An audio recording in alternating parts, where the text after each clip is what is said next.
Dans un épisode de la série Friends, à un moment donné, Chandler demande à Monica, alors qu'ils sont sur la plage, si elle voulait bien sortir avec lui, même s'il était le dernier homme sur Terre. Ce à quoi elle répond, bah oui, forcément. À mon avis, cette réplique n'est pas tombée dans l'oreille d'un sourd, en particulier d'un dénommé Brian K. Vaughan. Tweep, bonjour et bienvenue sur Adricoscope, la chaîne faite avec le cœur et tournée avec les pieds. C'est un plaisir de vous retrouver pour cette nouvelle vidéo où on va parler de Y, le dernier homme. Dans cette série complète que vous pouvez retrouver dans la collection Urban Nomad, on va suivre en fait les pérégrinations de deux êtres masculins, les deux seuls présumés survivants d'un mystérieux virus qui a décimé l'intégralité des mâles de toutes les espèces peuplant notre planète. Comprenez par là qu'on est dans un monde post-apocalyptique régi du coup par une société 100% matriarcale. Et on va s'apercevoir tous les bienfaits et aussi tous les travers que va comporter ce terrible bouleversement.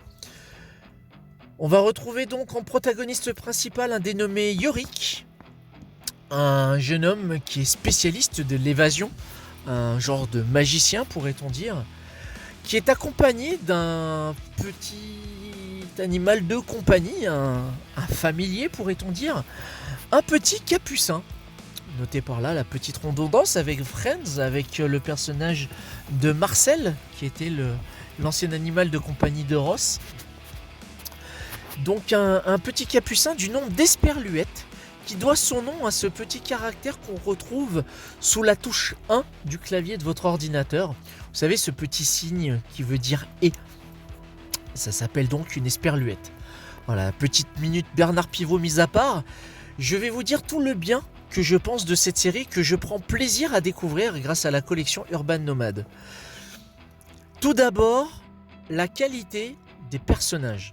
L'écriture de Brian K. Vaughan permet en fait d'avoir des personnages riches en couleurs, enfin très haut en couleurs, riches en émotions, qui vont avoir en fait tout le loisir de progresser, de se développer au fur et à mesure que l'intrigue va se dérouler sous nos yeux. Ça, c'est le premier point fort. Le deuxième point fort, c'est la façon dont vont interagir en fait les protagonistes. Comprenez que il va y avoir en fait des scènes qui vont se dérouler en parallèle, en complément ou avec une autre vision sur un même événement donné. Et ça, c'est franchement intéressant. Troisième point fort, la qualité graphique. Même si à l'heure où je vous tourne cette vidéo, je suis en train de découvrir le travail de Goran Parlov qui reprend la relève derrière Pia Guerra, qui est le dessinateur principal de la série.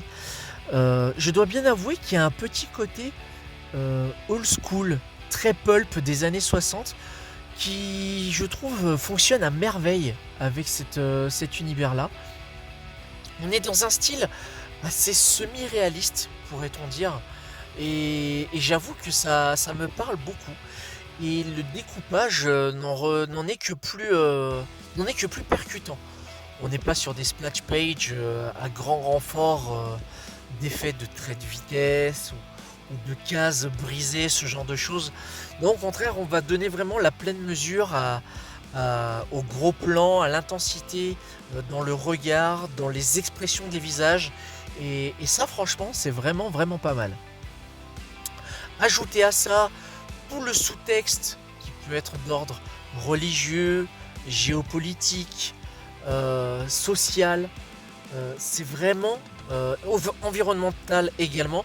C'est vraiment une œuvre extrêmement riche où je pense chacun et chacune d'entre vous peut trouver, alors soit à redire, soit à trouver à se plonger, à s'évader et à apprécier cette œuvre. Je vais donc conclure cette très courte vidéo en vous conseillant de découvrir ou redécouvrir Y The Last Man, Y le dernier homme, paru donc dans la collection Urban Nomad. L'œuvre est complète en 5 tomes seulement et ce serait franchement dommage de passer à côté. Voilà, cette vidéo est à présent terminée. Je vous remercie de l'avoir regardée jusqu'au bout. Si elle vous a plu, n'hésitez pas à lâcher un petit pouce bleu, un commentaire, me dire ce que vous avez apprécié ou non par rapport à Y le dernier homme. Quant à moi, je vous retrouve prochainement pour une prochaine vidéo. Pleine funkitude et à très bientôt. Ciao.